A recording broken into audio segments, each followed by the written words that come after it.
Здравствуйте, уважаемые телезрители! Я рада вас всех приветствовать на интеллектуальной битве «Эрудиты». И в гостях у нас новые команды, интересные команды. Сейчас будем знакомиться. Это команда «Терек» против команды «Волга». Я рада вас всех приветствовать. Давайте знакомиться. Пожалуйста, команда «Терек», вам слово. Команда «Терек». Капитан, как выяснилось, зовут Казбек, город Нанчик. Манца, Республика Калмыкия, Элиста. Она звалась Татьяна, город Курган. Республика Адыгея, Майкоп, Аслан. Очень приятно. Команда «Волга», мы слушаем вас. Добрый день, дорогие телезрители Ингушетии. Мне сегодня повезло быть капитаном команды «Волга». Меня зовут Каир. Я думаю, у капитана будет самая легкая задача. Буду только собирать те ответы, которые мне будут подсказывать мои коллеги. Поэтому, думаю, у меня самая легкая сегодня задача. Повезло. Всем здравствуйте, меня зовут Дарья, город Москва. Меня зовут Лариса, я тоже из Москвы. Замечательно. Добрый день, Роман, город Владикавказ. Очень приятно, команда. И давайте посмотрим, чем же закончится сегодняшняя битва. Поехали!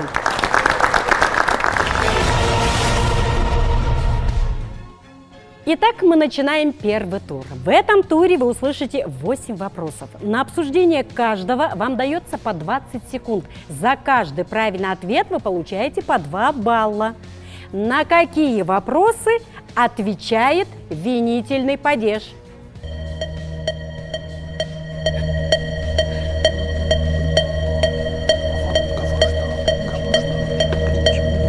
Кого чего? От родителей. Вини кого что? Кого чего?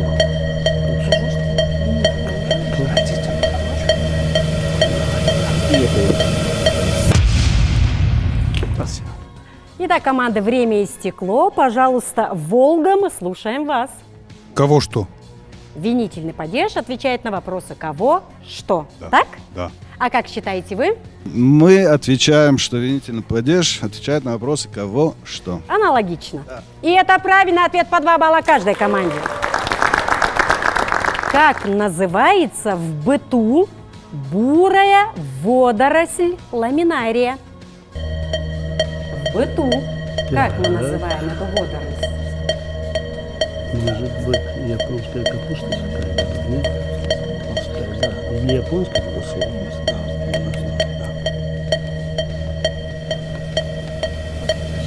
Хорошо. Мы готовы. Итак, время истекло. Пожалуйста, Терек, вам слово. Ну, мы считаем, что это морская капуста. Морская капуста. А как считаете вы? Данное растение в быту называется морская капуста. И морская капуста – это правильный ответ и приносит вам по 2 балла. Какой отличительной особенностью фольклор наградил Бабу-Ягу?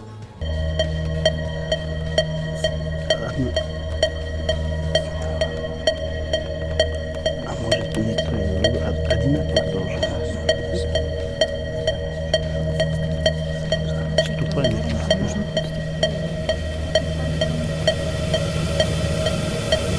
Если будет уточнять, там один.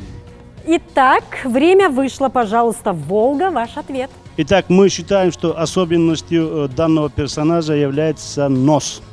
Нос. Да. Такой большой и могучий, да? У разных бабьяк бывают разные носы. Поэтому Они бывают разными, да? с бородавкой, без бородавки, за корючкой, все равно нос. Вы считаете, что это так? А как считаете вы? Вы знаете, Баба-Яга замечательный персонаж. У нас были разные версии, и все правильные. Костяная нога. Баба-Яга в фольклоре звучит как «костяная нога». 2 балла в вашу копилку. Кто исполняет песню со словами «Самый лучший день заходил вчера, ночью ехать лень, пробыл до утра»?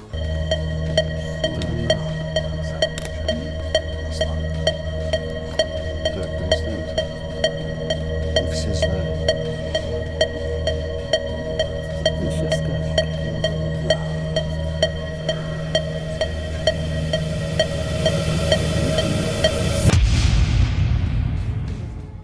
Итак, время истекло. Пожалуйста, Терек, вам слово. Григорий Лепс. Ваш ответ. Наш ответ.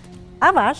Полная фамилия этого артиста, нашего артиста на эстраде, Григорий Лепсаридзе. Ну, на эстраде его зовут Григорий Лепс. И это правильный ответ, по 2 балла каждой команде. С какой части клетки начинается ее деление? Вспоминайте. Клетка. А с какой части начинается деление? А, сама клетка часть.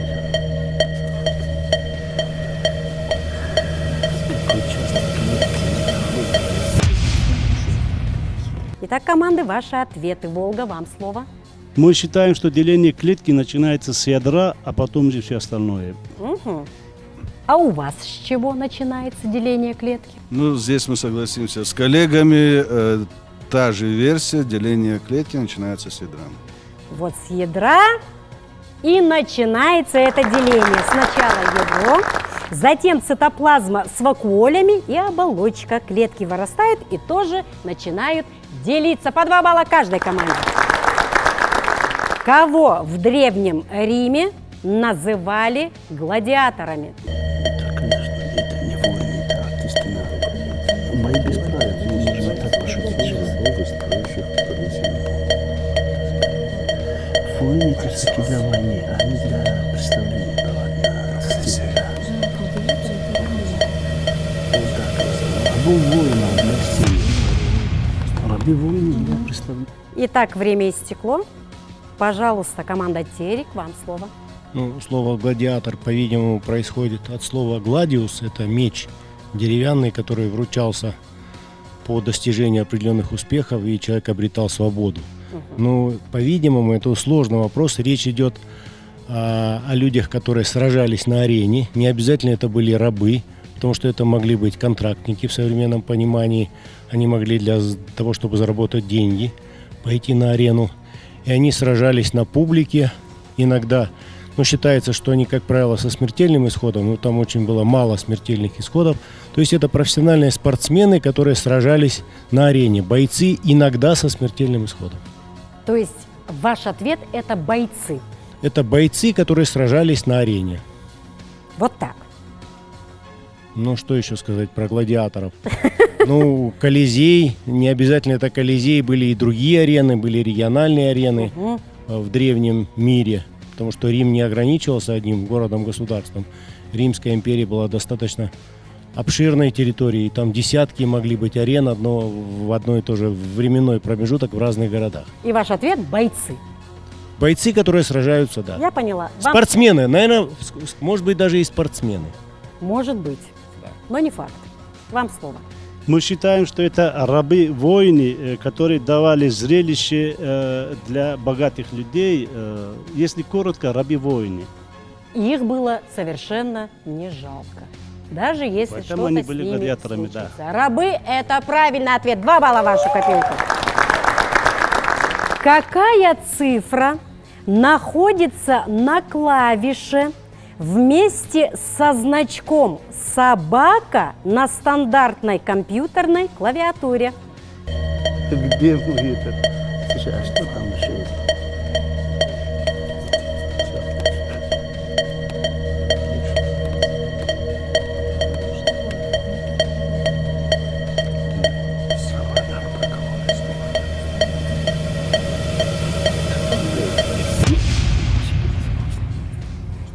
Итак, команды, ваши ответы. Волга, вам слово.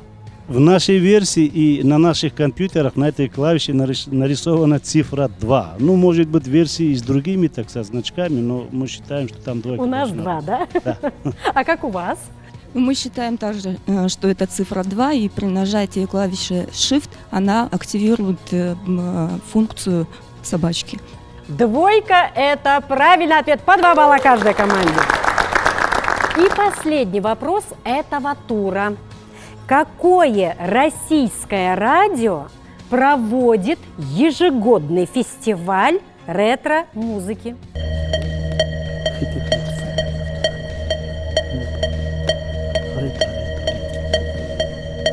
Просто FM. Просто радио. Это FM. А у них хитрит, у них что угодно стоит.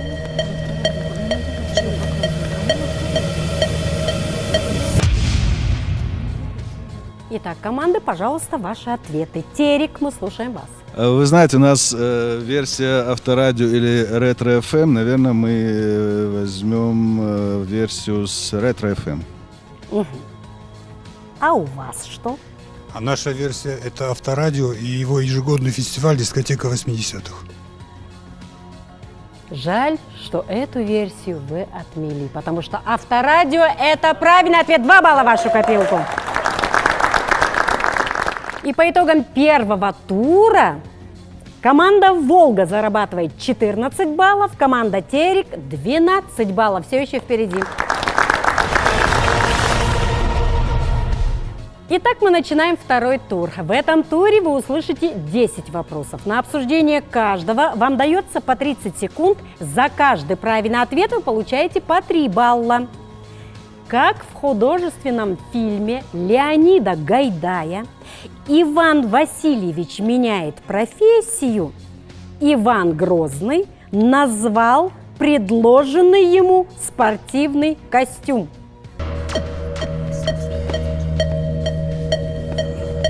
Название обычно. Какой?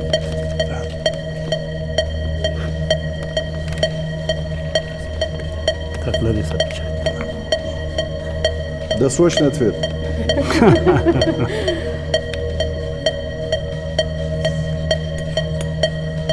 Главное, чтобы правильно. Я хотел на скидку. Это что такое? Итак, команды, пожалуйста, ваши ответы. Терек, вам слово. У нас версия такая, что как она и есть, бесовская одежа. Угу. А как считаете вы? Бесовская одежа. Именно так. И назвал ее Иван Грозный. По 3 балла в каждой команде. Сколько нужно спиц, чтобы связать носок по традиционной технологии?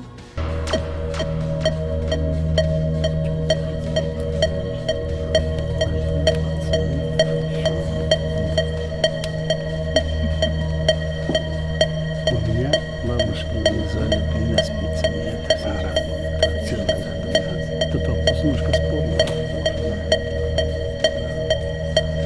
Если это не устроит, можем и поспорить, потому что у разных народов по-разному.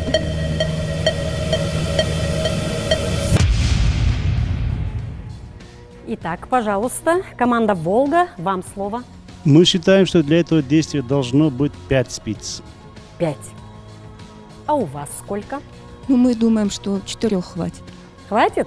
Да. А не тут-то было. Их 5. 3 балла в вашу копилку. Что по старинной традиции должна была делать семья колокольного мастера, пока он работает над отливкой колокола?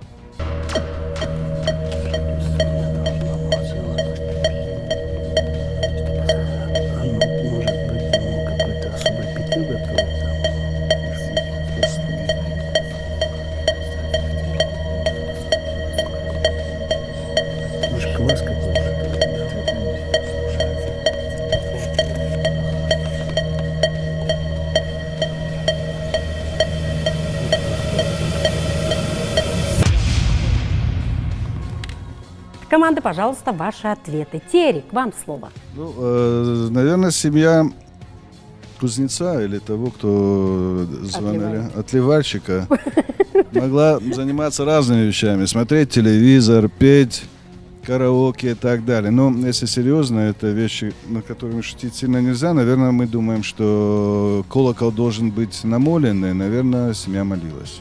Такая версия. То есть пока колокольный мастер занимался своим делом, Они... семья его молилась. Ну, неплохо. Да, понимаю. Логично, можно сказать. Вам слово. Мы подошли творчески к ответу на данный вопрос, и так как у любого колокола должен быть свой звон неповторимый, мы предпочли, что семья должна в это время петь, для того, чтобы формировать мастеру тот звук, который он должен внести в этот колокол. Представляете, насколько разнятся ваши ответы, да? Но остановились вы на молитве, а у вас пение, а семья в это время рассказывает небылицы. Вот так. Едем дальше. Кто ухаживает за рабаткой в усадьбе помещика? Что же такое рабатка, да? Садовник. Кусты, цветы,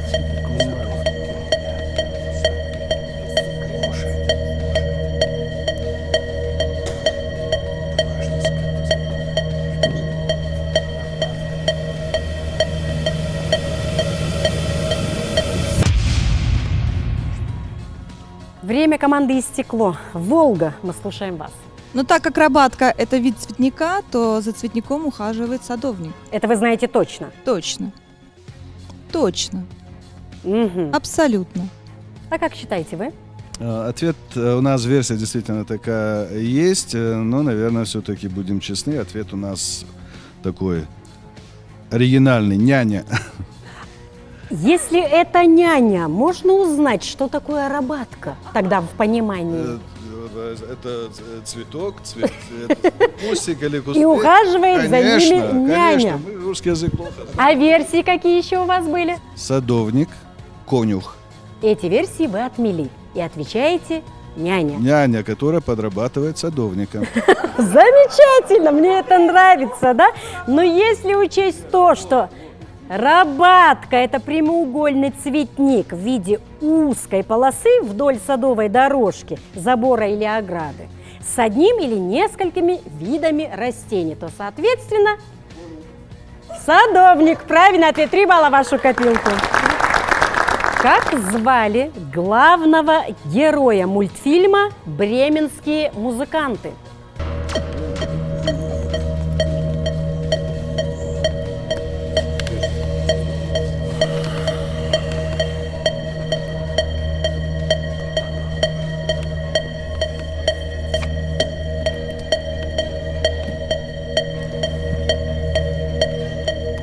Дрын-дрын-дрын. А там сколько всего? 4?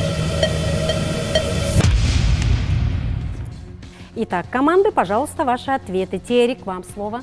По нашей традиции было заманчиво назвать главного героя ослом, но мы решили, что это трубадур. А у вас какой ответ? Мы согласны с нашими коллегами и считаем, что тоже трубадур. Ну и правильно. По 3 балла каждой команде. В каком году состоялся матч Аргентины и Ямайки, о котором группа «Чайф» написала песню «Аргентина-Ямайка 5-0»?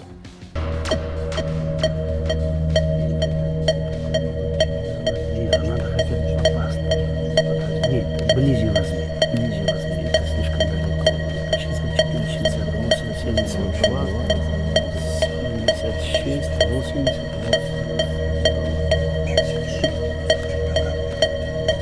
66, мне кажется, 80 какой-то год должен. Ну, это все-таки наш современный. 76 плюс 4. Итак, ваши ответы команды «Волга». Мы слушаем вас. Но тут мы сделали такой поиск, и нашим расчетам, если верить, то это должен быть 1984 год. Фанаты футбола есть? К сожалению, нет, поэтому мы считали очень долго. Если был фанат, то мы бы сразу сказали. Ага. Сожалеем, что не фанаты в данном случае, поэтому 84 год. Ваш ответ? Ну, матч Аргентина-Ямайка, по всей видимости, состоялся в формате чемпионата мира, а чемпионаты мира проходят раз в 4 года. Чемпионаты мира ближайшие, когда это могло быть проведено, это 90-й год в Италии, 94-й в Соединенных Штатах, 98-й, 2002-й в Японии, 2006-й. Но я не знаю, насколько группа «Чайф» в это время могла петь. Ну, по расчетам, по-видимому, это где-то с 98 до 2006. Ну, мы выбираем пальцем в небо 98 год. Это было во Франции в 1998 году. 3 балла в вашу копилку.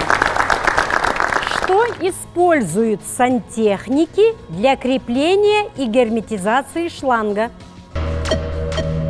Сантехники есть среди вас?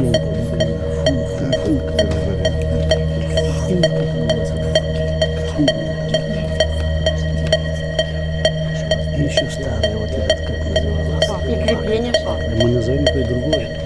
Потому что это другое подходит. Фундамент это современный. Паклет тоже. Да. И желтая была там разная.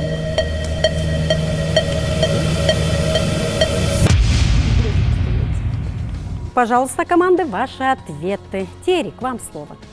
Но в сантехнике, к сожалению, разбираемся похуже, чем в футболе. Но есть вариант такой, что для крепления и герметизации не герметик, а возможно это такая специальная лента, которая на сленге называется фомка. Вам слово. Так, мы даем 2 версии. Ретроспективе это пакля и современная фум-лента. Вот так она и называется. Да? Вот Среди просто, вас есть да. сантехники? Ну, сантехник к нам часто приходит, поэтому общаемся с ним. И что они вам на это отвечают? Они говорят пакля и фум-лента. А хомут не говорят? Потому что это правильный ответ. Из какого фильма эти слова? А зачем нам кузнец? Не, нам кузнец не нужен.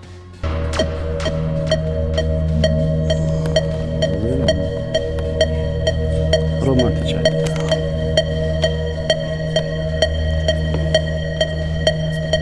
А, да, это же красота была.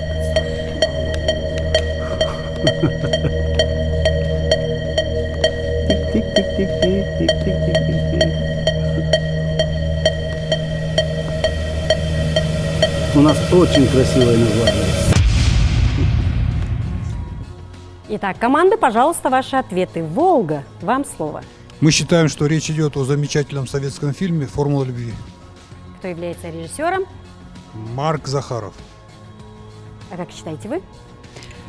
Ну, у нас схожая версия. Это озвучивал герой Семена Фарады в фильме «Формула любви». Формула любви – это правильный ответ. По 3 балла каждой команде. Едем дальше. Назовите столицу Норвегии.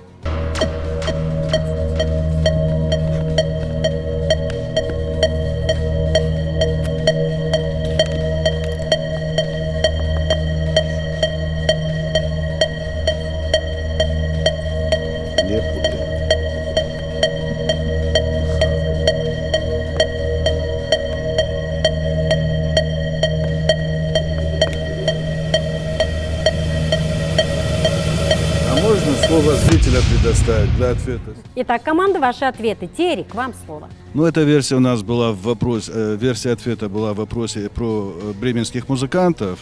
Это город Осло. Но не осел. Осел. Вам слово. Аналогичные ассоциации возникли у нас тоже. Это замечательный город Осло. Столица и самый крупный город Норвегии. Норвегии. Осло – это правильный ответ. По 3 балла каждой команде. И последний вопрос этого тура. Что передвигают игроки в керлинг?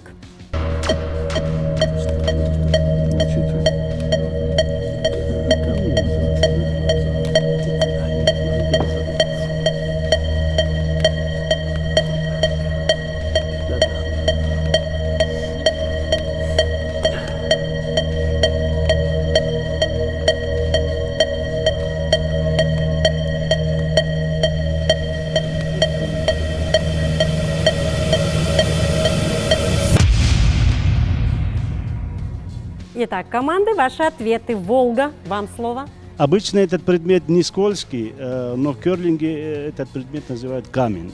Камень. Да. А у вас какая версия? Ну, видимо, керлинг имеет своими корнями, вдается в древние времена, когда был такой Сизиф, который катил в гору камень. Но в данном случае камень бросают или катят по льду. Камень. Ответ.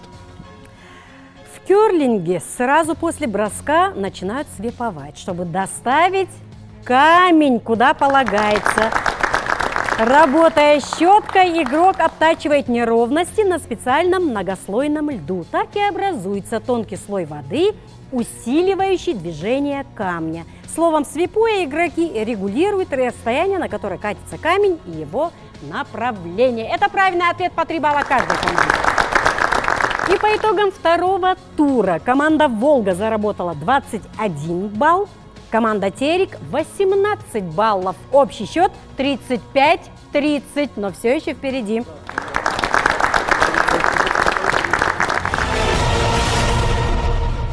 Итак, мы начинаем третий тур. В этом туре вы услышите 6 вопросов. На обсуждение каждого вам дается по 30 секунд. За каждый правильный ответ вы получаете по баллу. Как называется твердое вещество, которым покрыты зубы?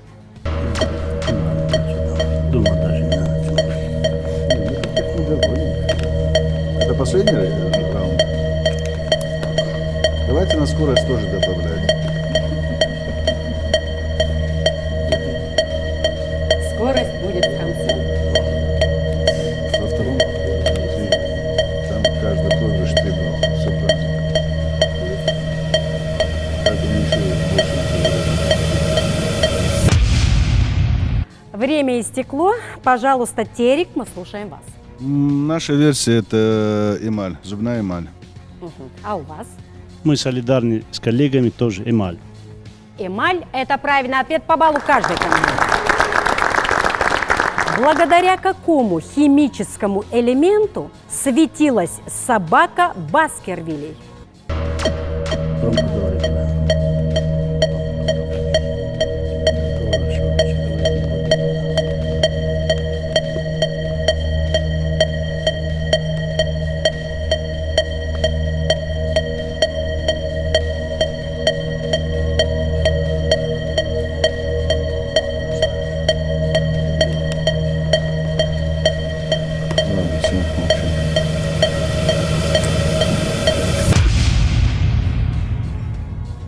Что ж, команды, ваши ответы. «Волга», вам слово.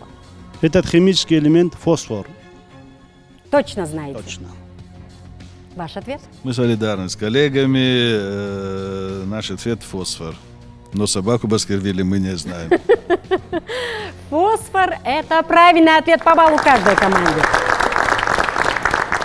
Кто не выходит на работу без красного плаща?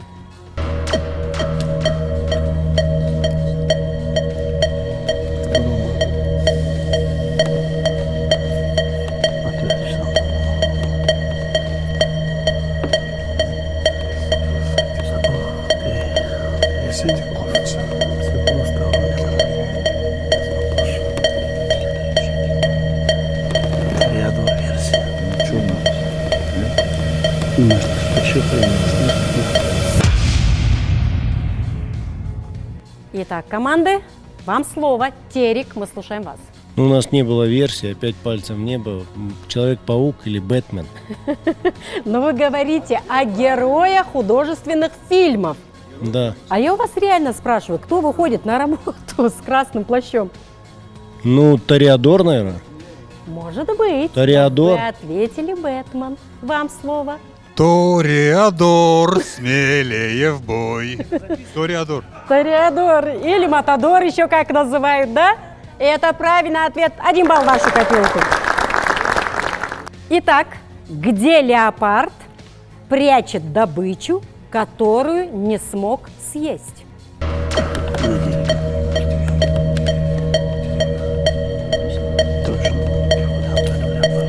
В остальных местах находятся.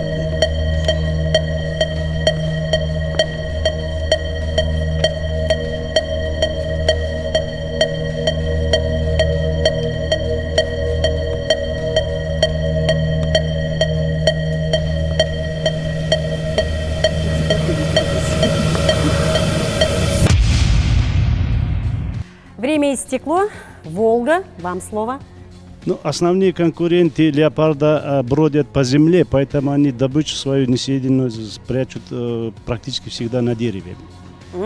Знаете точно? принимали активное участие, На саванну ездил, вместе с да. леопардами. Прятать, да? У леопарда отбирал добычу с дерева, поэтому знаем.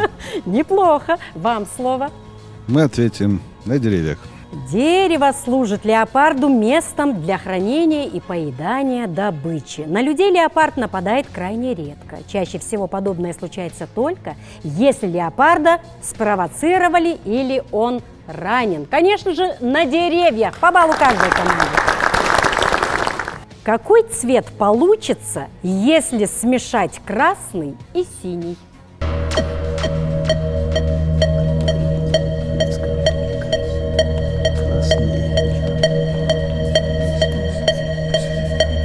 Партию не внесели.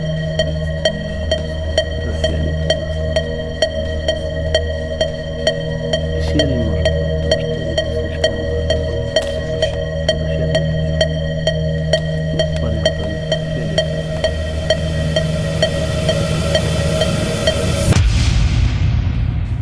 Итак, команды, пожалуйста, ваши ответы. Терек, вам слово. Мы думаем, это ближе к коричневому. Вы Такой цвет. серьезно сейчас? Красный и синий. Красный и синий. Зеленый. Мы сейчас будем гадать. Мне просто интересно, почему коричневый-то? Зеленый. Зеленый. Зеленый. Но принимаю я коричневый. Нет, почему? Примите то, что здесь написано. Коричневый. Ближе к коричневому. Я приняла. Вам слово. Мы считаем, что от смещения этих красок получится фиолетовый цвет. Красный и синий. И фиолетовый цвет. Получается фиолетовый. 1 балл в вашу копилку. И последний вопрос этого тура. Помесью дворняжки с какой собакой была чеховская каштанка?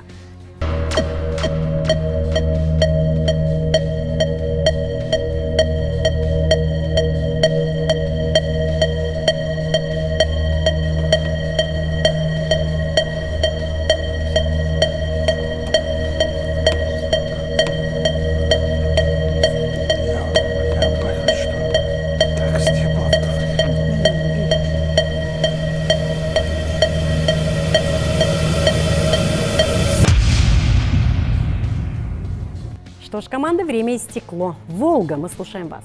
Ну, с учетом размеров собаки, мы считаем, что вторая собака была такса. Метис, да, своего рода. Дворняжка и такса. И появилась каштанка. А у вас? Мы рассматривали более экзотические варианты, типа собаки Баскервилей. Там, и Которую так вы не далее. знаете. Да, которую мы не знаем, знают наши друзья, соперники. Ну, мы тоже согласимся с вариантом такса. Такса – это правильный ответ по баллу каждой команде. И по итогам третьего тура команда «Волга» зарабатывает 6 баллов, команда «Терек» 4 балла. Общий счет 41-34. Едем дальше.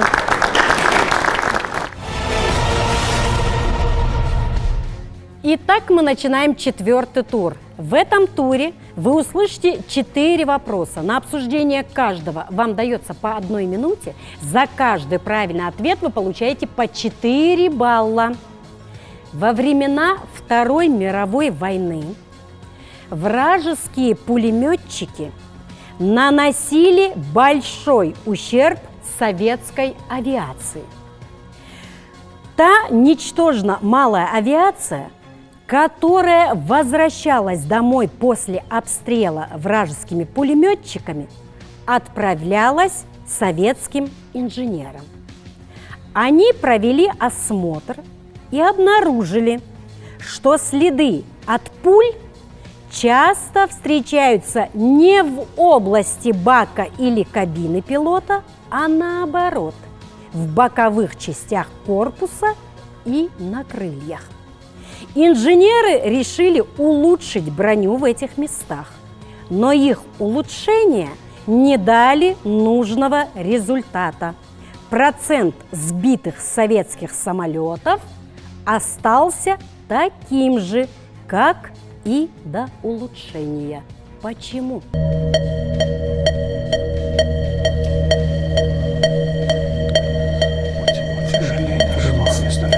Там обшивка была с чего? С деревом была?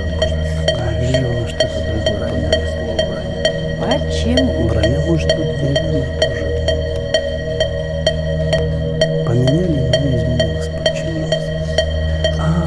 смотрите, да, тут ответ может другой. Может, немцы Время просто есть, бронебойную думайте. силу увеличили у пулеметов своих. И поэтому там процент остался таким же. Может, такой ответ надо. Да, немцы просто увеличили бронебойную силу своих. Давайте так ответим. Многих версий просто не объясню.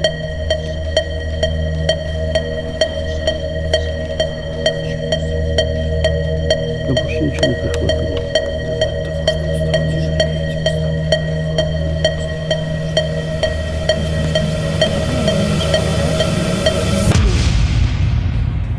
Итак, команда, время истекло. Пожалуйста, Терек, мы слушаем вас. Вопрос и ответ, соответственно, немножко грустный. Но я думаю, что если инженеры усиливали броню в районе крыльев и корпуса, то машина, соответственно, самолет, соответственно, утяжелялся. Масса самолета становилась выше, и, соответственно, маневренность и высота, которую мог самолет набирать, падали. И они становились более легкой мишенью для немецких пулеметчиков. Такая версия. То есть все осталось по-прежнему, можно сказать, да? Ну, в том плане, что самолеты были обстреляны. Потому что маневренность упала, высота упала, наверное. Ага. А как считаете вы? Мы считаем, что наши усилили броню, но немцы тоже не сидели сложа руки, и мне кажется, что они усилили за этот же период бронебойную силу своей пули, поэтому процент сбиваемости не изменился, он остался таким же. Я когда зачитывала вопрос, я сказала, что была та ничтожно малая авиация, которая возвращалась. Соответственно, какая-то часть оставалась на поле боя. Правильно? То есть не возвращалась. Вот именно эти самолеты, получается, и погибали, скажем так. Понимаете? А те, что возвращались, были обстреляны. Какие места я говорила? Крылья, боковые места, которые впоследствии инженеры усиливали. Именно по тем самолетам, которые возвращались. Понимаете? А нужно было усиливать тех, броню, кого не возвращались. которые не возвращались. Вот именно. Нужно было лучше защищать область кабины, пилота и бака. Ведь авиация, которая была обстреляна, именно в эти места не возвращалась. То есть, а возвращалась только та авиация, которая была обстреляна по корпусу и крыльям. Именно по выжившим самолетам инженеры делали ошибочный анализ, а не по погибшим. Вот так. Вопрос отличный. Догадайтесь, с какой далеко не гастрономической целью римское войско довольно часто сопровождал фургон с живыми курами.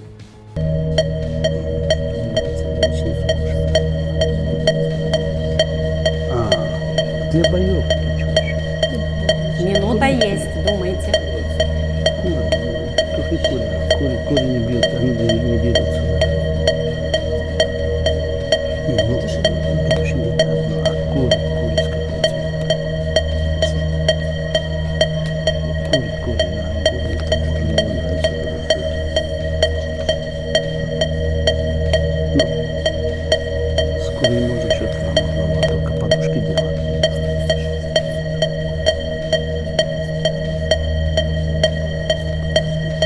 Они, может быть, вокруг места Бивакова не седали, все живое, червей и так далее. Утром рано просыпались.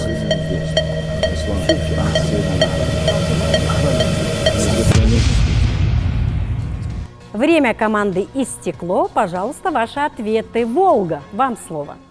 Версии разные, они все интереснее, но нам кажется, куры сопровождали для того, чтобы обеспечивать охрану, сигнализацию, скажем так. Поясните. Да. Ночью, да? Да, Или но когда? они от малейшего шума уставшие воины могли заснуть, а куры в таких периодах никогда не засыпают, поэтому первым давали сигнал, что кто-то подходит. Это сигнализация. Неплохо. Можно также в машину, да, кур посадить. Почему бы и нет? К цифровизации, в курах не нуждается. Хорошо. Пускай яйца несут, яичницу будем кушать. Хорошо. Вам слово. Ну, осажденный Рим спасли гуси, когда они загоготали вперед. Затишье штурма. Но в данном случае, я думаю, они возили с собой кур, ну, по двум основаниям. Самое главное основание для гадания, благоприятно ли боги, что говорят, вступать в битву или нет.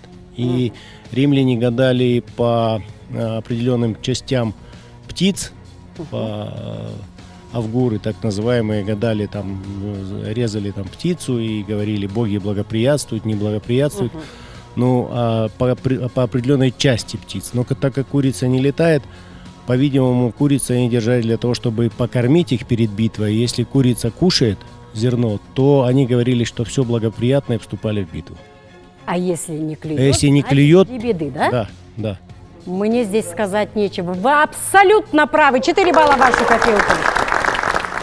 Виталий Соломин далеко не сразу был утвержден на роль доктора Ватсона. И только когда на одной из фотопроб актеру приклеили усы, вся съемочная группа была поражена его сходством с фотографией молодого кого?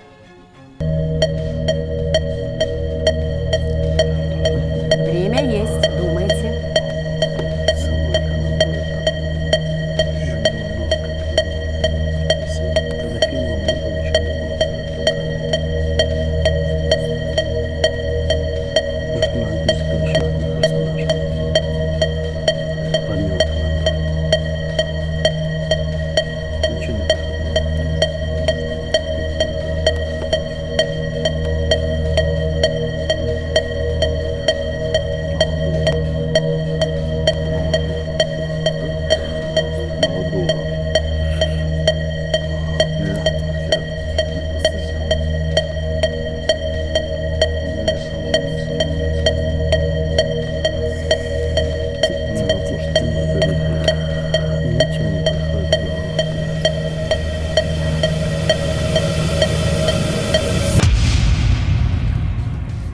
Что ж, команды, минута истекла.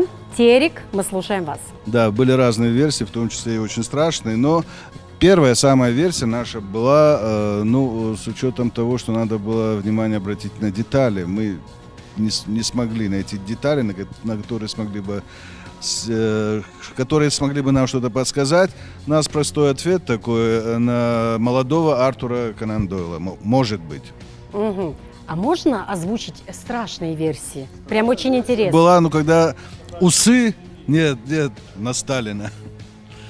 Но к Ватсону не имеет никакого отношения. Нет, не имеет. Кроме того, что он в церковной школе учился. Вам слово. Поскольку в историях о Шерлоке Холмсе повествование ведется от первого лица и не от лица главного героя Шерлока Холмса, мы считаем, что на молодого Артура Конан Дойля, который в том числе мог от первого лица эти истории рассказывать. И это правильный ответ, по 4 балла каждой команде.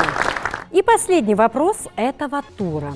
В середине 80-х годов, прежде чем войти в квартиру к подозреваемому в определенном преступлении, сотрудники милиции сначала отключали электричество в щитке на лестничной площадке, а уже потом врывались в квартиру.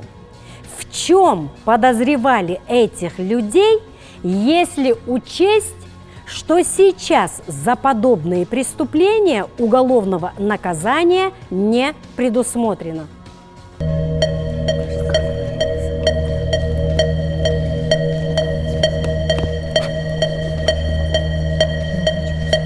Время есть, думайте.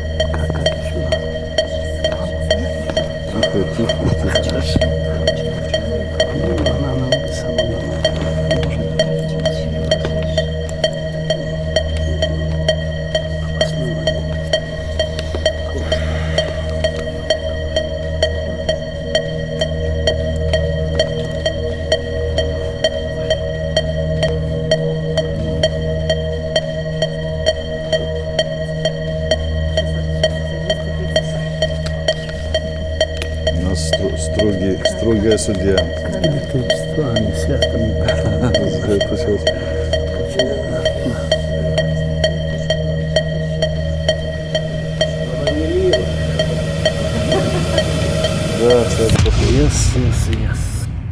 Итак, минута истекла. Пожалуйста, Волга. Мы слушаем вас.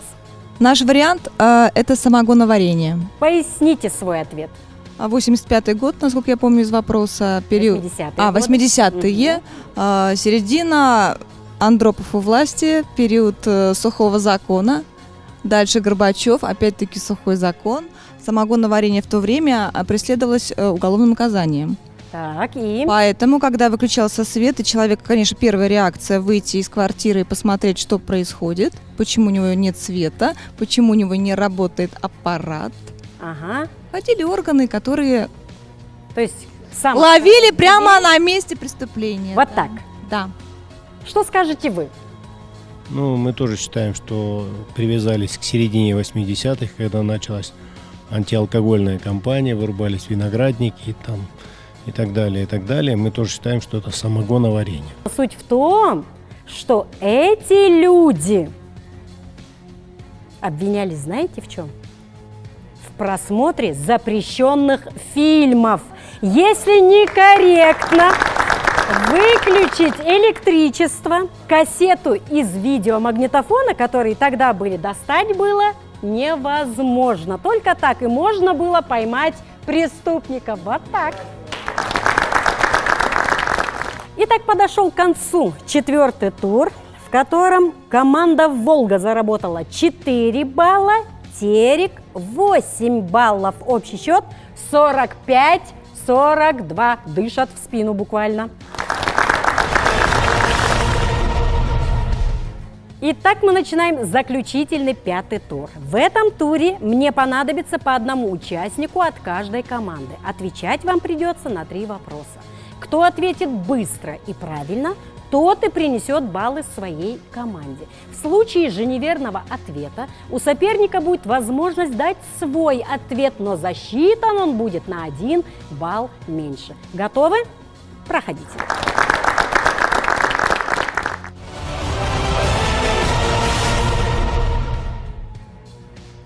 Как называют одежду на каждый день? Пожалуйста, Казбек. Повседневно. Уверены в этом ответе? Да. Да, сказали как-то не уверенно.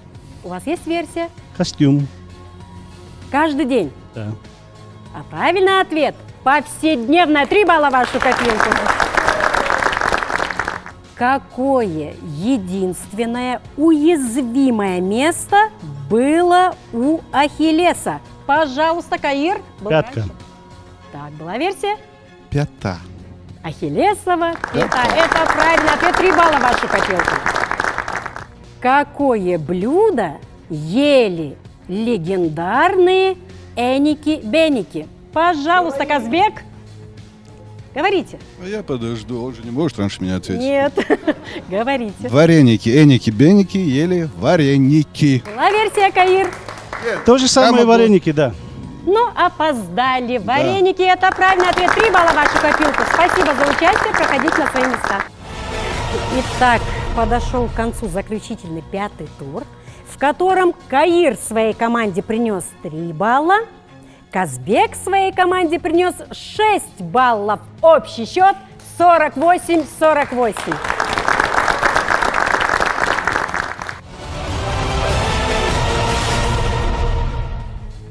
И со счетом 48-48 у нас сегодня ничья. Победитель Уфас. Что тут скажешь? Я вас всех поздравляю с этим событием. Мне было очень приятно, что вы сегодня у нас в гостях. Вы играли так весело, так интересно. Я в любое время готова вас принять вновь. Спасибо большое за игру. И знаете, напоследок мне бы хотелось услышать мнение капитанов команд. Пожалуйста, Казбек, вам слово. Вы знаете, для нас это было сюрпризом, вообще формирование команды и участие в этой игре. В программе это было, но мы не представляли, насколько это увлекательно, насколько это здорово. И хочу поблагодарить за эти эмоции положительные, замечательных наших коллег, работников Ингушского управления ОФАС. И, естественно, работников телевидения, и, естественно, вас, Лела, которую мы тут между собой прозвали Кармен. Да, вот так меня еще не называли. Спасибо всем. большое. Вам слово, Каир. Но сегодня вот в этой игре я почувствовал себя немножко и ребенком, немного студентом, и немного взрослым, и взрослым, который дает оценку как студенту, что я все-таки немножко двоечник, потому что на многие вещи, которые вроде бы надо очень быстро ответить, не получается. Значит, многое забывается, надо все время учиться. За игру вам огромное спасибо. Это для нас, наверное, для многих это такой интересный формат, который мы тоже попытаемся у себя, может быть, каждый в субъекте вот попробовать сделать такой же формат.